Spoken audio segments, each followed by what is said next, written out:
નમસ્કાર વિદ્યાર્થી મિત્રો, તમારું સ્વાગત છે ઓનલાઈન સોલ્યુશન ચેનલમાં. તો આજે આપણે વિડીયોની અંદર તમારે જો જીસીએસ એટલે કે ગુજરાત કોમન એડમિશન સર્વિસ જે પોર્ટલ છે એની અંદર તમારે જો એક્સટર્નલમાં કોલેજ કરવી હોય તો એના માટે આપણે ઓનલાઈન ફોર્મ કઈ રીતે ભરવું એના વિશે આપણે આ વિડીયોની અંદર જાણકારી મેળવીશું. તમારે 12 પછી જો કોલેજ છે એ એક્સટર્નલમાં કરવાની થતી હોય અથવા તમારા ગ્રેજ્યુએશન પૂરું થઈ ગયું હોય અને હવે માસ્ટર ડિગ્રી છે એ તમારે એક્સટર્નલમાં કરવાની થતી હોય, એ બંને માટે આ જીસીએસ પોર્ટલ છે એની અંદર આપણે ઓનલાઈન ફોર્મ કઈ રીતે ભરવું આ એક જ વિડીયોમાંથી જાણકારી મેળવીશું. તો તમે આખો વિડીયો જોવાનું ભૂલતા નહીં. આ તમે વિડીયો જોઈ લેશો તો તમે ઘરે બેઠા જાતે તે ફોર્મ ભરી શકશો અને તમે ફોર્મ ભરો ત્યારે તમારે કાંઈ પણ મુશ્કેલી નહીં પડે. હવે આપણે સ્ટેપ બાય સ્ટેપ માહિતી જોતા જઈએ કે એક્સટર્નલ ની અંદર આપણે જો ફોર્મ ભરવાનું થતું હોય તો આપણે કઈ રીતે એપ્લાય કરવું. તો સૌપ્રથમ તમારે ગૂગલમાં જીસીએસ ટાઈપ કરીને એન્ટર કરી દેવાનું એટલે પહેલી તે સાઇટ આવી જશે જીસીએસ લખેલી, એના ઉપર ક્લિક કરી દેવાની એટલે આ રીતનું પેજ આવી જશે અને વેબસાઇટ છે એની લિંક નીચે ડિસ્ક્રિપ્શનમાં પણ મેં આપેલી છે, એના ઉપર ક્લિક કરશો એટલે સીધું આ પેજ ઓપન થઈ જશે. હવે આની અંદર આપણે એક્સટર્નલ ની અંદર જો ફોર્મ ભરવાનું થતું હોય તો એક્સટર્નલ માટે અલગથી આપણે એકાઉન્ટ આમાં બનાવવું પડશે. તો સૌપ્રથમ વાર આપણે એકાઉન્ટ બનાવવા માટે આ જે એપ્લાય નાઉનો ઓપ્શન આપેલો છે જમણી બાજુ એના ઉપર ક્લિક કરી દેવાની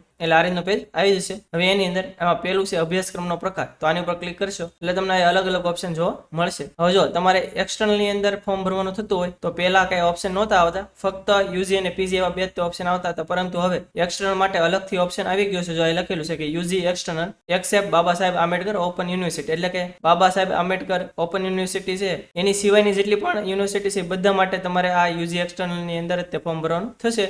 જો તમારે બાબા સાહેબ આંબેડકર ઓપન યુનિવર્સિટીમાં એડમિશન લેવાનું થતું હોય એક્સટર્નલમાં તો તમારે આ ઓપ્શન લાગુ નહીં પડે, એની માટે બીજો એ ઓપ્શન આપેલો છે. પરંતુ બાકીની મોસ્ટલી બધી યુનિવર્સિટી માટે તમારે આ તે ઓપ્શન લાગુ પડશે. તો જો તમારે 12 પછી કોલેજ છે એક્સટર્નલમાં કરવાનું તો યુજી એક્સટર્નલ સિલેક્ટ કરી લેવાનું અને આગળ આપણે ફોર્મ ભરવાનું થશે. અને ઇનકેસ કોઈ વિદ્યાર્થી હોય એને ગ્રેજ્યુએશન પૂરું થઈ ગયું હોય અને હવે એને પોસ્ટ ગ્રેજ્યુએશન એટલે કે માસ્ટર ડિગ્રી એને એક્સટર્નલમાં કરવાની થતી હોય તો એ જો છેલ્લો ઓપ્શન આપેલો છે પીજી એક્સટર્નલ, તો એને સિલેક્ટ કરી લેવાનું અને આગળ એનું ફોર્મ ભરવાનું થશે. આગળ ફોર્મ ભરવાનું યુજી અને પીજી માં બંનેમાં સેમ જ છે, ફક્ત ખાલી એજ્યુકેશન ડિટેલ આપણે થોડીક અલગ નાખવાની આવશે. જ્યારે આગળ એજ્યુકેશન ડિટેલ નાખવાની થશે ત્યારે હું તમને કહી દઈશ. એટલે તમારે જો યુજી એક્સટર્નલ કરવાનું હોય તો એ સિલેક્ટ કરી લેવાનું અને પીજી એક્સટર્નલ કરવાનું હોય તો એ તમારે સિલેક્ટ કરી લેવાનું. અત્યારે આપણે એક્ઝામ્પલ તરીકે ખાલી પીજી એક્સટર્નલ સિલેક્ટ કરી લીધું છે. પછી આ છે અરજદારનું નામ, એટલે કે તમારું જે નામ હોય તમારે આખું આ બોક્સ ની અંદર એન્ટર કરી દેવાનું. હવે જો નામ કઈ રીતે એન્ટર કરવાનું તો તમે છેલ્લે જે સ્ટડી કરેલું હોય એની જે માર્કશીટ આવેલી હોય એની અંદર જે રીતનું નામ હોય એ તમારે આખું આ એન્ટર કરી દેવાનું. જો તમે 12 પાસ કરેલું હોય તો 12 ની માર્કશીટ ની અંદર જે રીતે નામ લખેલું હોય એ એન્ટર કરી દેવાનું. અને જો તમે ગ્રેજ્યુએશન કરેલું હોય તો જે ગ્રેજ્યુએશન ની માર્કશીટ હોય એની અંદર જે રીતે તમારું નામ લખેલું હોય એ કોપી પેસ્ટ તમારે આ બોક્સ ની અંદર એન્ટર કરી દેવાનું. પછી આ છે જન્મ તારીખ, તો આપણે જે પણ જન્મ તારીખ એટલે કે ડેટ ઓફ બર્થ હોય એ આપણે એન્ટર કરી દેવાની. પછી છે કેટેગરી, તો તમારે જે પણ કેટેગરી લાગુ પડતી તમારે સિલેક્ટ કરી લેવાની. પછી જેન્ડર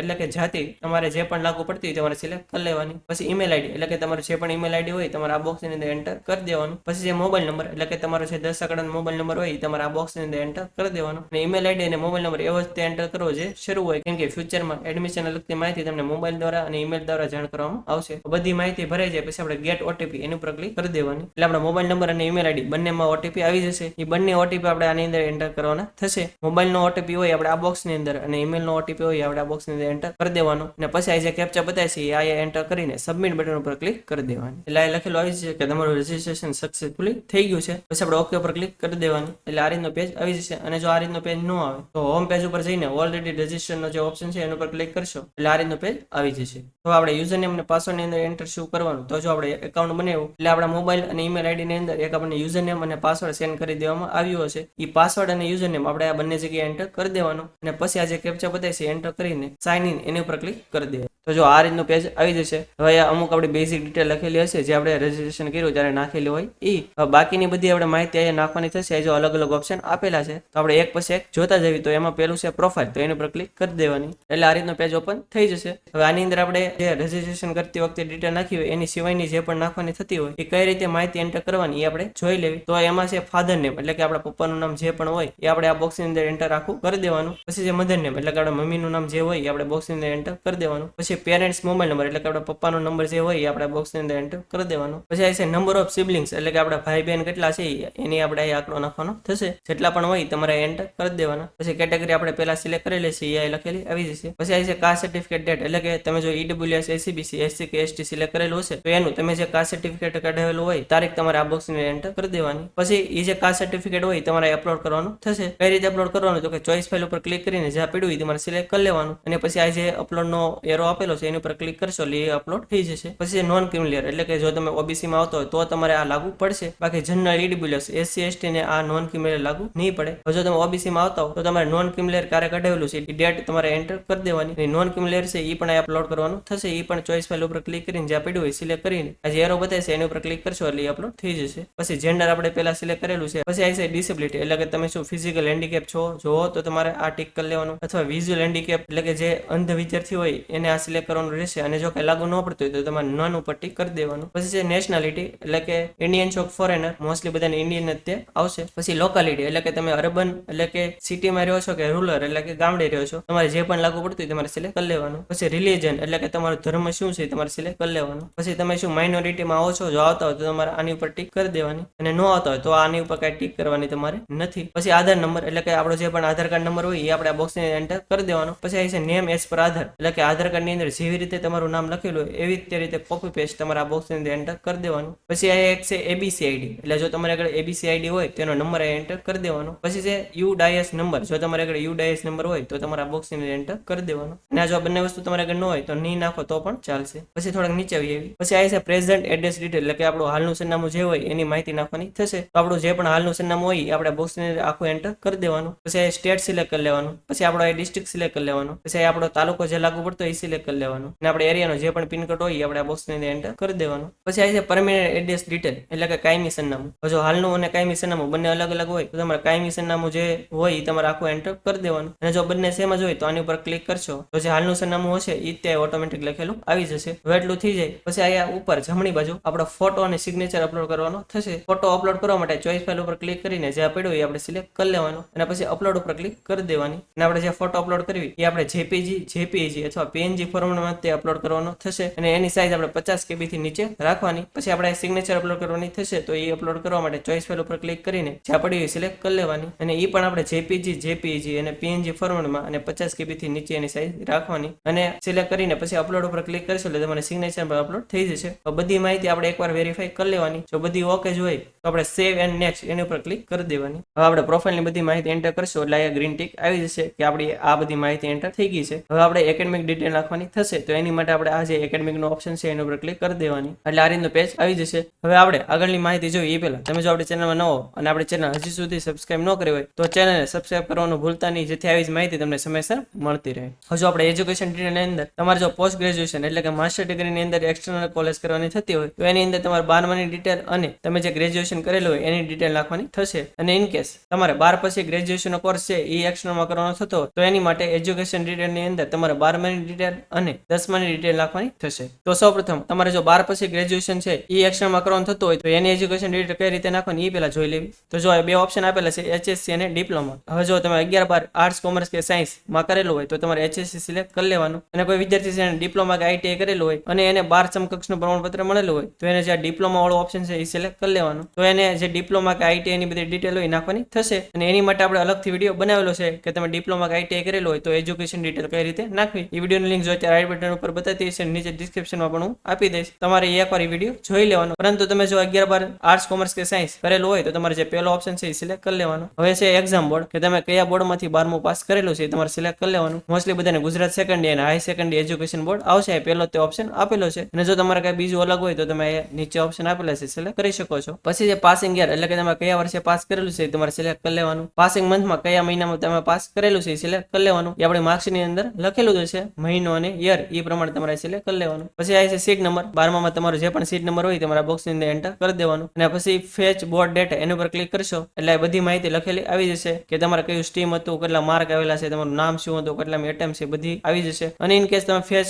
ડેટા કરો અને કઈ માહિતી ન આવે તો તમારે કઈ મૂંઝાવાની જરૂર નથી. આપણે મેન્યુઅલી બધી એન્ટર કરી દેવાની. અને તમે ફેચ કરો અને જે પણ માહિતી લખેલી ન આવે તો એ પણ આપણે મેન્યુઅલી એન્ટર કરી દેવાની. તેમાં પેલું છે સ્ટ્રીમ એટલે કે તમે 12મું છે કે એમાં કરેલું છે, આર્ટ્સ છે, કોમર્સ છે, સાયન્સ છે, એમાં કયું ગ્રુપ હતું, અથવા વોકેશનલ. જો વોકેશનલ કોને આવશે તો કે જેને ITI સમકક્ષ મળેલું હોય એને વોકેશનલ આવશે. તો તમારે જે પણ લાગુ પડતું હોય તમારે સિલેક્ટ કરી લેવાનું. અત્યારે એક્ઝામ્પલ તરીકે હું કોમર્સ સિલેક્ટ કરી લઉં છું. પછી છે નેમ એઝ પર HSC અથવા ડિપ્લોમા માર્કશીટ એટલે કે 12માની માર્કશીટની અંદર જેવી રીતે તમારું નામ લખેલું હોય એ કોપી પેસ્ટ તમારે આ બોક્સની અંદર એન્ટર કરી દેવાનું. પછી છે નંબર ઓફ અટેમ્પ એટલે કે તમે 12મું છે એ કેટલી ટ્રાય પાસ કરેલું છે એ આ તમારે નંબર ઓફ અટેમ્પ લખી નાખવાના. જો પહેલી ટ્રાય પાસ કરેલું હોય તો તમારે 1 લખી નાખવાનું. એવી રીતે જેટલી પણ ટ્રાય હોય એ પ્રમાણે તમારે લખી નાખવાનું. પછી આ છે HSC માર્કશીટ એટલે કે આપણે જે 12માની માર્કશીટ હોય એ આપણે અપલોડ કરવાની થશે. એ તમારે ફોટો ત્યાં અપલોડ કરી દેવાનો, એની સાઇઝ તમારે 200 KB થી નીચે રાખવાની અને ચોઈસ ફાઇલ ઉપર ક્લિક કરીને જ્યાં પડી હોય સિલેક્ટ કરી લેવાની અને પછી આ જે અપલોડનું નિશાન છે એની ઉપર ક્લિક કરશો એટલે તમારી માર્કશીટ અપલોડ થઈ જશે. અને કોઈને એક કરતા વધારે અટેમ્પ હોય તો એને જેટલી પણ માર્કશીટ હોય એની એક આખી કમ્બાઇન્ડ ફાઇલ કરીને પછી આ અપલોડ કરી દેવાની. પછી આ છે થિયરી ઓપ્ટેન એન્ડ માર્ક.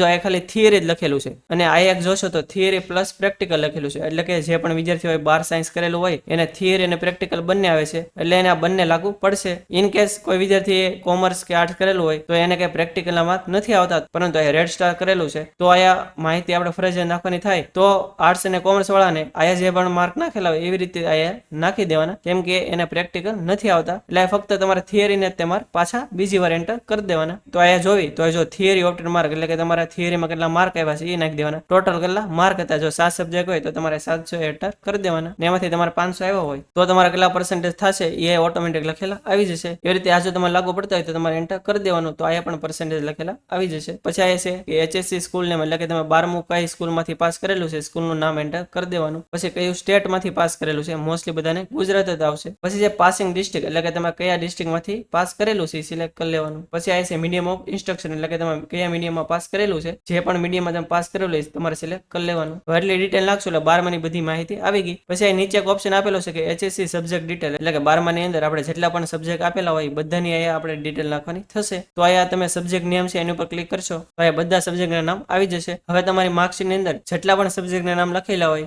એ એક પછી એક તમારે બધા સબ્જેક્ટના માર્ક અહીંયા એન્ટર કરી દેવાના. અહીંયા તમારે સબ્જેક્ટ સિલેક્ટ કરતો જવાનો. દાખલા તરીકે મારા સ્ટેટિસ્ટિક સબ્જેક્ટ છે પેલો, તો હું સિલેક્ટ કરી લઈશ. પછી જે ઓપ્ટેન માર્ક એટલે કે સ્ટેટિસ્ટિકની અંદર મારે કેટલા માર્ક આવેલા છે એ એન્ટર કરી દઈશ. ટોટલ કેટલા માર્કનું પેપર હતું, મોસ્ટલી 100 માર્કનું પેપર હોય છે એટલે 100 એન્ટર કરી દઈશ અને પછી એડ ઉપર ક્લિક કરી દઈશ. એટલે મારો પેલો સબ્જેક્ટ એડ થઈ ગયો અને આમાં કઈ ભૂલ રહી ગઈ હોય તો તમે ડિલીટ પણ કરી શકો છો. એવી રીતે તમારે બીજો સબ્જેક્ટ સિલેક્ટ કરી લેવાનો. જો અમારે ઇંગ્લિશ હોય એમાં કઈ લેંગ્વેજ હતી, ફર્સ્ટ લેંગ્વેજ હતી, સેકન્ડ લેંગ્વેજ હતી. મોસ્ટલી તમે ગુજરાતી મીડિયમમાંથી પાસ કરેલું હોય તો બધાને સેકન્ડ લેંગ્વેજ જ આવે, એ સિલેક્ટ કરી લઈશ. ઇંગ્લિશમાં મારા કેટલા માર્ક આવ્યા છે એ એન્ટર કરી દઈશ. ટોટલ 100 માર્ક હતા અને પછી એડ ઉપર ક્લિક કરી દઈશ. તો એવી રીતે તમારે જેટલા પણ સબ્જેક્ટ હોય બધાની માહિતી અહીં તમારે એડ કરી દેવાની. મોસ્ટલી આર્ટ્સ કોમર્સમાં 7 સબ્જેક્ટ હોય છે તો 7ની માહિતી આપણે એન્ટર કરી દેવાની અને સાયન્સમાં 5 સબ્જેક્ટ હોય છે તો 5ની માહિતી એન્ટર કરી દેવાની. હવે એટલું થઈ જાય પછી થોડુંક નીચે આવી આવી. પછી આ છે SSC ડિટેલ એટલે કે આપણે 10માની બધી માહિતી નાખવાની થશે. એમાં પેલું છે એક્ઝામ બોર્ડ એટલે કે આપણે 10મું છે કયા બોર્ડમાંથી પાસ કરેલું છે સિલેક્ટ કરી લેવાનું. જો ગુજરાતમાંથી કરેલું હોય તો Gujarat second and high secondary education board પેલો ઓપ્શન આપેલો છે એની ઉપર ક્લિક કરી દેવાની. પછી આપણે 10માની માર્કશીટ અપલોડ કરવાની થશે. એ પણ તમારે JPG ફોર્મેટમાં ને 200 KB થી નીચે સાઈઝ રાખવાની અને તમારે ચોઈસ ફાઇલ ઉપર ક્લિક કરીને જ્યાં પડી સિલેક્ટ કરી લેવાની અને જે અપલોડનું બટન બતાવે છે એની ઉપર ક્લિક કરશો એટલે અપલોડ થઈ જશે. પછી આપણે 10મું છે કયા વર્ષે પાસ કરેલું છે સિલેક્ટ કરી લેવાનું, કયા મહિનામાં પાસ કરેલું છે એ સિલેક્ટ કરી લેવાનું. એ આપણે માર્કશીટની અંદર લખેલું જ છે. પછી 10માની અંદર આપણો સીટ નંબર શું હતો એ એન્ટર કરી દેવાનો. 10મામાં આપણે કેટલા માર્ક આવ્યા છે એ એન્ટર કરી દેવાના અને 10મામાં આપણે ટોટલ કેટલા માર્ક હતા એટલે કે 10માની અંદર આપણે ટોટલ 6 સબ્જેક્ટ હતા તો 600 માર્ક આવશે અને એમાં મારે 500 માર્ક આવેલા છે એ એન્ટર કરીશ એટલે ટોટલ કેટલા પર્સન્ટેજ થશે એ લખેલું આવી જશે. તો આ હતી 10માની માહિતી. તો આપણે 12 પછી તમારે ગ્રેજ્યુએશન એક્સટર્નલમાં કરવાનું હોય તો એનું એજ્યુકેશન ડિટેલ કઈ રીતે નાખી એ જોયું. હવે જો તમારે પોસ્ટ ગ્રેજ્યુએશન છે એ તમારે એક્સટર્નલમાં કરવાનું થતું હોય તો એની એજ્યુકેશન ડિટેલ કઈ રીતે નાખવાની એ જોઈ લેવી. તો જો 12માની ડિટેલ છે આપણે આગળ જોઈએ એવી રીતે તમારે એન્ટર કરી દેવાની. પછી છે ગ્રેજ્યુએશનની ડિટેલ, તો એ આપણે જોયું. તો એમાં સૌપ્રથમ છે યુનિવર્સિટી એટલે કે તમે કઈ યુનિવર્સિટીમાંથી ગ્રેજ્યુએશન કરેલું છે સિલેક્ટ કરી લેવાનું. પછી કોર્સમાં આપણે કયા કોર્સની અંદર ગ્રેજ્યુએશન કરેલું છે આપણે સિલેક્ટ કરી લેવાનું. અહીંયા ઘણા અલગ અલગ ઓપ્શન આપેલા છે, હું ફક્ત એક્ઝામ્પલ માટે કોઈ પણ સિલેક્ટ કરી લઉં છું. પછી છે પાસિંગ યર એટલે કે આપણે કયા વર્ષે ગ્રેજ્યુએશન કમ્પ્લીટ કરેલું છે આપણે સિલેક્ટ કરી લેવાનું. પછી પાસિંગ મંથ એટલે કે કયા મહિનામાં આપણે પાસ કરેલું છે એ મંથ સિલેક્ટ કરી લેવાનું. પછી સીટ નંબર એટલે જો આ લખેલું છે કે સીટ નંબર છે આપણું જે ફાઇનલ યરની માર્કશીટ હોય એટલે કે આપણે છેલ્લે જે એક્ઝામ આપેલી હોય એનો જે સીટ નંબર હોય આપણે એન્ટર કરી દેવાનો. પછી પર્સન્ટેજમાં આપણે કેટલા પર્સન્ટેજ આવેલા છે એ આપણે એન્ટર કરી દેવાના. એવો પ્રશ્ન થાય કે આપણે લાસ્ટ સેમના નાખવાના કે ઓવરઓલ નાખવાના. મોસ્ટલી બધા ઓવરઓલ તે માંગતા હોય છે એટલે આપણે ઓવરઓલ એન્ટર કરી દેવાના. અને જો તમારે CGPA લાગુ પડતો હોય તો એને CGPA ના પર્સન્ટેજમાં કન્વર્ટ કરીને પછી તમારે એન્ટર કરી દેવાના. પછી મેઇન સબ્જેક્ટ તમારે શું હતો એ આપણે સિલેક્ટ કરી લેવાનો. હવે જો અહીંયા BCom આપણે સિલેક્ટ કરેલું છે એટલે આપણે અહીંયા એકાઉન્ટ એક્ઝામ્પલ તરીકે રાખી દેવી. એવી રીતે તમારે જે પણ મેઇન સબ્જેક્ટ હોય તમે સિલેક્ટ કરી શકો છો. પછી જે ક્લાસ તો પર્સન્ટેજ ઉપરથી તમારે કયો ક્લાસ આવે છે સિલેક્ટ કરી લેવાનો. પછી આ છે કે ગ્રેજ્યુએશનની ફાઇનલ સેમેસ્ટર અથવા ફાઇનલ યરની માર્કશીટ તો આપણી જે છેલ્લા સેમેસ્ટરની અથવા તો તમારી યરલી સિસ્ટમ હોય તો છેલ્લા વર્ષની તમારે જે પણ માર્કશીટ હોય એ તમારે અહીંયા અપલોડ કરવાની થશે. એ પણ તમારે ચોઈસ ફાઇલ ઉપર ક્લિક કરીને જ્યાં પડી હોય સિલેક્ટ કરી લેવાની અને જે એરો બતાવશે એના ઉપર ક્લિક કરશો એટલે અપલોડ થઈ જશે. પછી મીડિયમ ઓફ ઇન્સ્ટ્રક્શન એટલે કે તમે જે ગ્રેજ્યુએશન કરેલું છે એ કયા મીડિયમમાં કરેલું છે. જો ઇંગ્લિશ મીડિયમમાં કરેલું તો ઇંગ્લિશ અને ગુજરાતી મીડિયમમાં કરેલું હોય તો ગુજરાતી જે લાગુ પડતું હોય એ આપણે સિલેક્ટ કરી લેવાનું. પછી કયા ઓપ્શન છે કે તમે શું ગ્રેજ્યુએશન કરેલું છે એ યરલી બેઝિસ હતું એટલે કે યરલી પેટર્ન હતી. જો જો હોય તો તમારે આની પર ક્લિક કરી દેવાની, અને જો તમારે સેમેસ્ટર પેટર્ન હોય તો તમારે આ બોક્સ ઉપર ક્લિક કરવાની નથી. પછી આ એક ઓપ્શન છે કે અંડર ગ્રેજ્યુએટ સેમેસ્ટર અથવા યરલી વાઇઝ માર્ક ડિટેલ, એટલે કે આપણે જો 6 સેમેસ્ટર હોય તો 6 સેમેસ્ટરની બધી માહિતી અહીં નાખવાની થશે. એવી રીતે જો તમારે યર હોય તો દાખલા તરીકે 3 વર્ષનો કોર્સ હોય તો 3 વર્ષની આપણે બધી માહિતી નાખવાની થશે. તો જો આપણે દાખલા તરીકે સેમેસ્ટર હોય તો હું ફર્સ્ટ સિલેક્ટ કરીશ. પછી ઓપ્શન આપેલો છે કે શું તમારું રિઝલ્ટ વેઇટેડ છે, એટલે કે હજી રિઝલ્ટ આવવાનું બાકી છે. તો મોસ્ટલી બધાને રિઝલ્ટ આવી ગયેલું જ હોય એટલે આપણે આની ઉપર ક્લિક નહીં કરવી. ઇન કેસ કોઈને હજી રિઝલ્ટ આવવાનું બાકી હોય તો તમારે આ બોક્સ ઉપર ટિક કરવાનું થશે, અન્યથા આ બોક્સ ઉપર ટિક કરવાની નથી. પછી ઓબ્ટેન્ડ માર્ક, એટલે કે તમારા ફર્સ્ટ સેમેસ્ટરમાં કેટલા માર્ક આવેલા હતા એ આપણે એન્ટર કરી દેવાના, ટોટલ કેટલા માર્ક હતા એ એન્ટર કરી દેવાના. બધી માહિતી તમારી માર્કશીટની અંદર લખેલી જશે. પછી આ ઓપ્શન છે એક્સટર્નલ ઓબ્ટેન્ડ માર્ક, એટલે કે તમારી માર્કશીટ જોશો તો એની અંદર ઘણી યુનિવર્સિટીમાં ઇન્ટરનલ માર્ક આપતા હોય, અને એક્સટર્નલ માર્ક એટલે કે તમે જે પેપર દઈને તમારે જે માર્ક આવેલા હોય એ આપણે એન્ટર કરવાના થશે. તો એ જે એક્સટર્નલ માર્ક તમારા કેટલા આવેલા છે એ એન્ટર કરી દેવાના, ટોટલ કેટલા માર્ક હતા એ એન્ટર કરી દેવાના. અને આની અંદર તમારે જે ઇન્ટરનલ માર્ક કોલેજ આપેલા હોય એ ગણવાના નથી. ટોટલ માર્કમાં તમારે ઇન્ટરનલ અને એક્સટર્નલ બંને ગણીને નાખવાના, એ તમારી માર્કશીટની અંદર લખેલું જ હશે. પછી અટેમ્પ, એટલે કે આપણે ફર્સ્ટ સેમેસ્ટર છે એ કેટલી ટ્રાય પાસ કરેલું છે એ આપણે એન્ટર કરી દેવાનું. તો ફર્સ્ટ ટ્રાય કરેલું હોય તો 1 કરવાનું, અને જો 1 કરતા વધારે ટ્રાય હોય તો એ પ્રમાણે એન્ટર કરી દેવાનું, અને પછી તમારે એડ ઉપર ક્લિક કરી દેવાની. એટલે આપણે ફર્સ્ટ સેમેસ્ટરની જે પણ ડિટેલ છે એન્ટર થઈ જશે. અને જો આમાં ભૂલ હોય તો તમે ડિલીટ પણ કરી શકો છો અને ફરીથી એન્ટર પણ કરી શકો છો. એવી જ રીતે તમારે બધા સેમેસ્ટર અને બધા યરની માહિતી આવી રીતે તે નાખવાની થશે. જેટલા પણ સેમેસ્ટર હોય એ પ્રમાણે તમારે સિલેક્ટ કરતું જવાનું. જો પહેલું સેમેસ્ટરને આપણે નાખી દીધી, બીજા સેમેસ્ટર માટે આપણે 2 સિલેક્ટ કરીને બાકીની બધી એન્ટર કરી દઈશું. આપણે આગળ જોઈએ એવી રીતે તમારે જેટલા સેમેસ્ટર અને યર હોય એ પ્રમાણે સિલેક્ટ કરીને એડ ઉપર ક્લિક કરતા જશો અને એડ થઈ જશે. એવી રીતે બધી માહિતી તમારે એન્ટર કરી દેવાની. પછી છે પીટીસી ડિટેલ, તો જો તમે પીટીસી કરેલું હોય તો તમારે આની ઉપર ક્લિક કરી દેવાની. તો તમારે પીટીસી ની અંદર કેટલા માર્ક આવેલા હતા અને ટોટલ કેટલા માર્ક એ તમારે માહિતી નાખવાની થશે. અને જે પીટીસી સર્ટિફિકેટ હોય તમારે અપલોડ કરી દેવાનું થશે. અને જો પીટીસી કઈ કરેલું ન હોય તો આપણે આની ઉપર ટિક નહીં કરવાની. પછી એક ઓપ્શન છે કે તમે શું બીજું કોઈ પોસ્ટ ગ્રેજ્યુએશન કરેલું છે, એટલે કે અત્યારે જે તમારે પોસ્ટ ગ્રેજ્યુએશન કરવાનું છે એની સિવાયનું બીજું કોઈ તમે માસ્ટર ડિગ્રી કરેલી છે, જો કરેલી હોય તો આની ઉપર ક્લિક કરી દેવાનું. એ પોસ્ટ ગ્રેજ્યુએશન જે કરેલું હોય એની બધી માહિતી અહીં નાખવાની થશે. જે આપણે આગળ જોઈએ એવી રીતે તે બધી નાખવાની થશે. પરંતુ તમારે જે અત્યારે પોસ્ટ ગ્રેજ્યુએશન કરવાનું છે એની સિવાયનું તમારે કઈ પોસ્ટ ગ્રેજ્યુએશન કે માસ્ટર ડિગ્રી કરેલી ન હોય તો તમારે આની ઉપર કઈ ટિક કરવાની નથી. પછી આ છે અટેચમેન્ટ. હવે જો આની અંદર અમુક ડોક્યુમેન્ટ આપણે જે લાગુ પડતો હોય અપલોડ કરવાના થશે. આ ડોક્યુમેન્ટ એ અપલોડ કરવા ફરજિયાત નથી, પરંતુ જે આપણે ડોક્યુમેન્ટ લાગુ પડતો હોય એ આપણે અપલોડ કરી દેવાના. તેમાં જો પેલું છે સ્કૂલ લિવિંગ સર્ટિફિકેટ, એટલે કે જો તમારે આગળ એલસી હોય તો એ આપણે અપલોડ કરી દેવાનું. તો અપલોડ કરવા માટે જે બોક્સ બતાવે છે એની ઉપર ક્લિક કરશો એટલે આ એક ઓપ્શન ઓપન થઈ જશે. હવે આપણે એલસી છે એ જેપીજી પીડીએફ કોઈ પણ ફોર્મેટમાં અપલોડ કરી શકશો, પરંતુ એની સાઈઝ આપણે 200 KB થી નીચે રાખવાની. હવે અપલોડ કરવા માટે ચોઇસ ફાઇલનો જે ઓપ્શન છે એની ઉપર ક્લિક કરશો એટલે જ્યાં પીડ્યું એ સિલેક્ટ કરી લેવાનું, અને પછી આ જે અપલોડનો ઓપ્શન છે એની ઉપર ક્લિક કરશો એટલે તમારું એલસી અપલોડ થઈ જશે. એવી રીતે જે પણ ડોક્યુમેન્ટ તમારે લાગુ પડતા હોય તમારે અપલોડ કરી દેવાના. અને જો કઈ લાગુ ન પડતું હોય તો કઈ અપલોડ કરવું ફરજિયાત નથી. પછી કઈ ઓપ્શન છે gap in your academic career, એટલે શું? જો કોઈ વિદ્યાર્થી હોય એને 1 વર્ષ કે તેની કરતા વધારે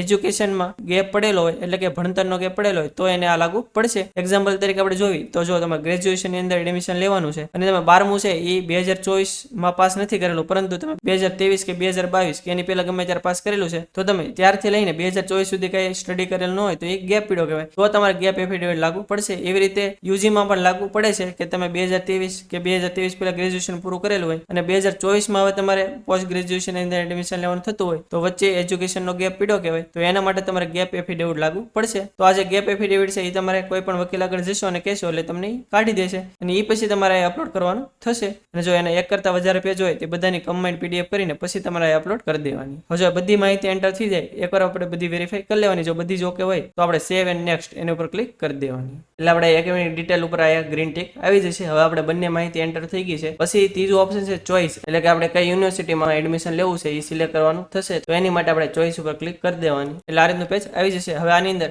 આપણે જે પણ કોર્સની અંદર અને જે પણ યુનિવર્સિટીની અંદર આપણે એક્સટર્નલમાં અભ્યાસ કરવો હોય એ આપણે સિલેક્ટ કરવાનું થશે. તો એમાં પેલું છે કોર્સ નેમ, તો એની અંદર આપણે આ પીજી નું અત્યારે જોઈ છે તો એમાં જો અત્યારે 2 ઓપ્શન બતાવી છે MA અને M.Com. તમારે જે પણ કોર્સની અંદર એક્સટર્નલમાં અભ્યાસ કરવાનો હોય એ તમારે સિલેક્ટ કરી લેવાનું. પછી યુનિવર્સિટી નેમમાં આની પર ક્લિક કરશો એટલે યુનિવર્સિટીના નામ આવી જશે. હાલમાં ફક્ત મહારાજા કૃષ્ણકુમારસિંહજી ભાવનગર યુનિવર્સિટી છે એની અંદર તે એક્સટર્નલના ફોર્મ શરૂ થયા છે એટલે ફક્ત એક જ નામ બતાડશે. અને ઇન કેસ ફ્યુચરમાં બીજી પણ યુનિવર્સિટીની અંદર એક્સટર્નલની અંદર એડમિશન માટે ફોર્મ ભરવાના શરૂ થશે તો અહીંયા બીજી યુનિવર્સિટીના પણ નામ આવી જશે. પરંતુ હાલમાં એટલે કે 30 મે આપણે આ વિડીયો રેકોર્ડ કરવી છે ત્યાં સુધીમાં ફક્ત મહારાજા કૃષ્ણકુમારસિંહજી ભાવનગર યુનિવર્સિટી છે એ યુનિવર્સિટીની અંદર જ તે એક્સટર્નલમાં ફોર્મ ભરવાના શરૂ થયા છે. બાકી યુનિવર્સિટીની અંદર હજી એક્સટર્નલના ફોર્મ ભરવાના શરૂ નહીં થયા હોય એટલે બીજા નામ નથી આવતા. ઇન કેસ ફ્યુચરમાં બીજી કોઈ પણ યુનિવર્સિટીના એક્સટર્નલમાં ફોર્મ ભરવાનું શરૂ થશે એટલે ઓટોમેટિક આ નામ આવી જશે. તો પણ તમને એવું લાગે કે તમારા MQBU યુનિવર્સિટી છે એની સિવાયની કોઈ યુનિવર્સિટીની અંદર એક્સટર્નલ કરવું હોય અને આમાં નામ નથી બતાડતા તો તમારે એકવાર GCS ની જે હેલ્પલાઇન નંબર છે એની અંદર કોલ કરીને પૂછી લેવાનું કે મારે એક્સટર્નલમાં આ યુનિવર્સિટીની અંદર એડમિશન લેવું છે તો એનું ફોર્મ ક્યારે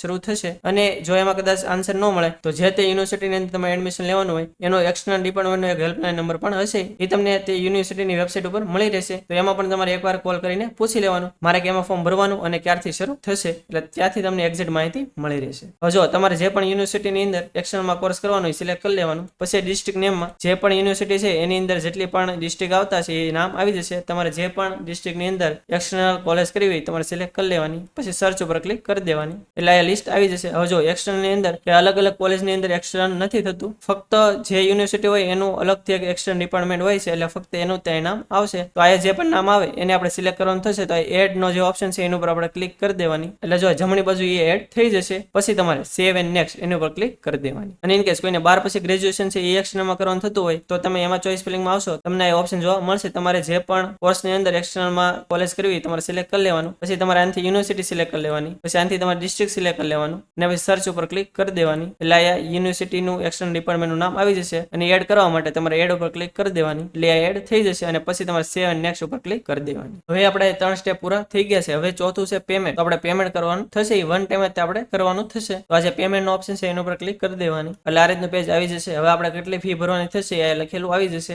જો આપણે 300 રૂપિયા ફી ભરવાની થશે. ઇન કેસ કોઈ કેટેગરીની આની અંદર ફી માં એક્ઝમ્પશન આપેલું હોય એટલે કે એને ફી ભરવાની ન થતી હોય તો આ કઈ લખેલું નહીં આવે, અથવા 0 લખેલું આવશે અથવા લખેલું હશે કે નોટ એપ્લિકેબલ, તો આપણે ભરવાની નહીં થાય. પરંતુ જો તમારે ફી ભરવાની થતી છે તો ઓટોમેટિક આ લખેલું આવી જશે. તો પેમેન્ટ કરવા માટે ઇનિશિયેટ પેમેન્ટનો જે ઓપ્શન છે એના ઉપર ક્લિક કરી દેવાની એટલે આ રીતનું પેજ આવી જશે. હવે અલગ અલગ ઓપ્શન આપેલા છે, ક્રેડિટ કાર્ડ છે, ડેબિટ કાર્ડ છે, net banking, UPI, QR code, એવી રીતે અલગ અલગ ઓપ્શન આપેલા છે. તમારે જેનાથી પણ પેમેન્ટ કરવું હોય એ સિલેક્ટ કરીને બાકીની બધી માહિતી એન્ટર કરીને પછી મેક પેમેન્ટ એની ઉપર ક્લિક કરી દેવાની એટલે તમારું પેમેન્ટ થઈ જશે અને રિસીપ્ટ પણ જનરેટ થશે. આપણે ડાઉનલોડ કરીને સાચવી રાખવાની. પછી પેમેન્ટ થઈ જાય એટલે ફરીથી આપણે હોમ પેજ ઉપર આવી જવાનું અને પેમેન્ટ થઈ જશે એટલે આયા પણ ગ્રીન ટિક આવી જશે. હવે એટલું થઈ જાય પછી આપણે સબમિટ બટનનું જે ઓપ્શન છે એના ઉપર ક્લિક કરી દેવાની એટલે આ રીતનું પેજ આવી જશે. હવે મેં પેમેન્ટ નથી કરેલું એટલે આયા આપણને આગળ આ નથી ખોલવા દેતા, પરંતુ પાછળના બેકગ્રાઉન્ડમાં તમને બતાવી રહ્યું છે આ રીતનું ઓપ્શન આવશે. એમાં સિમ્પલી તમારે અહીંયા એક્સેપ્ટનું જે બોક્સ આપેલું છે એના પર ક્લિક કરીને ફાઇનલ સબમિટનું આ બટન આપેલું છે એના પર ક્લિક કરશો એટલે તમારું જે ફોર્મ છે ફાઇનલ સબમિટ થઈ જશે. હવે બે ઓપ્શન છે ઓફર અને એલોટમેન્ટ. હવે જો આપણે ચોઇસ ફિલિંગ ની અંદર જે પણ કોર્સ અને જે પણ યુનિવર્સિટી પસંદ કરેલી છે એની અંદર જો આપણને એડમિશન મળી જતું હશે તો ઓફર ની અંદર લખેલું આવી જશે કે તમને આ યુનિવર્સિટી ની અંદર એડમિશન મળી ગયું છે. હવે જો એની અંદર આપણે એડમિશન કન્ફર્મ કરવું હોય તો એમ એક ઓપ્શન આવેલો હશે કન્ફર્મ નો, તો એની ઉપર ક્લિક કરીને એની જે ફી થતી હશે તમે પે કરશો એટલે તમારું એની અંદર એડમિશન કન્ફર્મ થઈ જશે. અને એલોટમેન્ટ ની અંદર એનો એક એલોટમેન્ટ લેટર પણ જનરેટ થશે, એ આપણે ડાઉનલોડ કરીને પછી આપણે જે તે યુનિવર્સિટીનો એક્સટર્નલ ડિપાર્ટમેન્ટ હોય ત્યાં આપણે આ એલોટમેન્ટ લેટર અને ઓરિજિનલ ડોક્યુમેન્ટ લઈને જવાનું થશે. તો આથી સંપૂર્ણ માહિતી કે તમારે 12 પછી ગ્રેજ્યુએશન એક્સટર્નલમાં કરવાનું હોય અથવા તમારે ગ્રેજ્યુએશન પૂરું થઈ ગયું હોય અને હવે પોસ્ટ ગ્રેજ્યુએશન એટલે કે માસ્ટર ડિગ્રી એક્સટર્નલમાં કરવાની થતી હોય તો એનું ઓનલાઈન ફોર્મ GCS પોર્ટલ ઉપર કઈ રીતે ભરવું. હજી જો તમને કઈ ખ્યાલ ન હોય અથવા તમે ફોર્મ ભરો અને કઈ મુશ્કેલી પડે તો તમે કોમેન્ટ બોક્સમાં જણાવી શકો છો. આપણે 100% એનો આન્સર આપીશું. અને આ વિડીયો જો તમને સારો લાગ્યો તો વિડીયોને લાઈક કરી દેજો અને તમારા ફ્રેન્ડ સર્કલમાં પણ શેર કરજો, જેથી તેને આ પોર્ટલ વિશેની અને એને આની અંદર ફોર્મ ભરવાનું થાય તો એને કઈ પણ મુશ્કેલી ન પડે અને જાતે તે ફોર્મ ભરી શકે. અને તમે જો આપણી ચેનલમાં ન હો અને આપણી ચેનલ હજી સુધી સબસ્ક્રાઇબ ન કરી હોય તો ચેનલને સબસ્ક્રાઇબ કરવાનું ભૂલતા નહીં, જેથી આવી જ માહિતી તમને સમયસર મળતી રહે. અને આપણે ટેલિગ્રામ ને વોટ્સએપમાં પણ ચેનલ છે, એમાં જોડાવા માટે નીચે ડિસ્ક્રિપ્શનમાં લિંક આપેલી છે, એનું ક્લિક કરીને તમે એમાં જોડાઈ શકો છો, જેથી આવી જ માહિતી તમને સમયસર મળતી રહે. તો આજ માટે બસ એટલું જ. મળશું આપણે નેક્સ્ટ વિડીયોમાં. ત્યાં સુધી બધાને જય હિન્દ.